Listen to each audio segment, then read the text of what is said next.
Salut, c'est Robin. Et si on mettait tout en commun? Tous les chiffres, toutes les images, toutes les pages de livres, toutes les connaissances sur l'ensemble des êtres vivants. On appellerait ce site l'encyclopédie de la vie. Il suffirait de cliquer sur ours blanc, par exemple, pour tout savoir de l'animal, sur amanite, sur yéti, etc., etc. Génial, non? Pour des amoureux de la nature comme vous et moi. Eh bien, figurez-vous que ce site existe depuis quelques jours.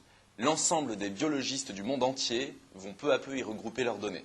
Et dans 10 ans, les 1,8 million d'espèces connues y seront répertoriées. Plus toutes celles qu'on aura découvertes entre-temps, comme ce petit mammifère étrange trouvé récemment au Laos, un vrai fossile vivant. Regardez-le bien, ce rongeur ne ressemble à rien de connu, avec sa queue d'écureuil et sa démarche de canard. Normal, il appartient à une famille d'espèces qu'on croyait disparues depuis 11 millions d'années. Respect. Bon, on retourne au labo. Éteindre ou allumer certaines zones du cerveau aussi facilement qu'en appuyant sur un interrupteur, ça fait un peu science-fiction, non? Eh ben, pas tant que ça. Surtout quand on voit l'étrange expérience que des scientifiques américains et allemands ont réalisée sur des minuscules vers qu'on appelle nématodes. Regardez, ils sont parvenus à contrôler leur mouvement grâce à de la lumière. Celle-ci s'allume quand apparaît la pastille en bas à gauche. Pour l'instant, l'animal est dans l'obscurité et il gigote normalement. Et hop, dès que le verre est éclairé, il s'immobilise droit comme un i. L'animal obéit comme un soldat aux ordres des chercheurs. Comment ont-ils fait? Ils ont réussi à introduire dans les cellules nerveuses du ver un interrupteur qui se déclenche à la lumière. Cet interrupteur est une protéine sur la membrane des cellules. Dès qu'elle est éclairée, cette protéine fonctionne comme une pompe qui aspire des charges négatives. Or, pour qu'il y ait un influx nerveux, il faut que des charges positives puissent traverser la cellule. Quand le verre est éclairé, la pompe accumule les ions négatifs et empêche l'influx nerveux de passer. Résultat, le verre s'immobilise. Ensuite, dès que la lumière disparaît, tout redevient normal. La pompe s'arrête de fonctionner, la cellule se débarrasse naturellement du surplus de charge négative et redevient opérationnelle. C'est la position on. Une découverte qui pourrait avoir de grosses répercussions dans le domaine médical, car contrôler aussi précisément des paquets de neurones, ça pourrait permettre de bloquer les mouvements brusques et désordonnés qui caractérisent certaines maladies comme Parkinson ou l'épilepsie. Et ça changerait vraiment la vie des malades. Allez, parlons maintenant d'un sujet moins grave, la folie des jeux vidéo. Pas besoin d'en être atteint pour connaître la Wii.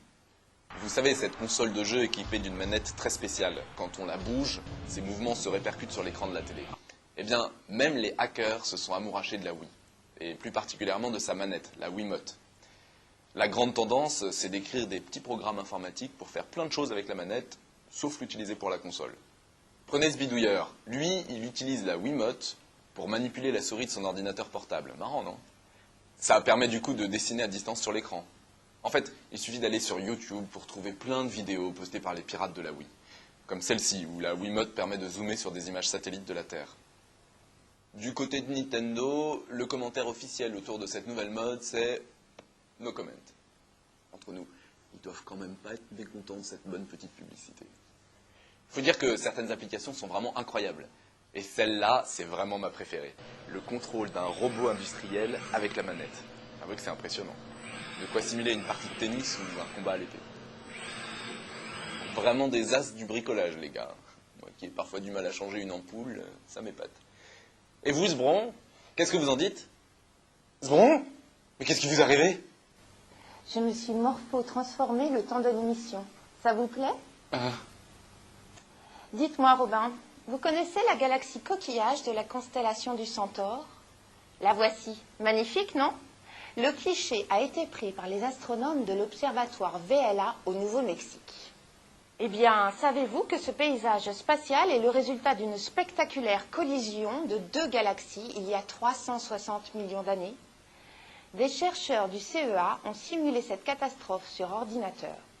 Et ils ont montré que les galaxies nées de ce clash étaient imbibées de cette matière invisible et mystérieuse qu'on appelle matière noire.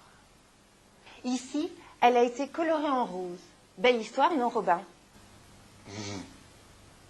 Robin? Bon, à la semaine prochaine pour un nouveau SVJ TV.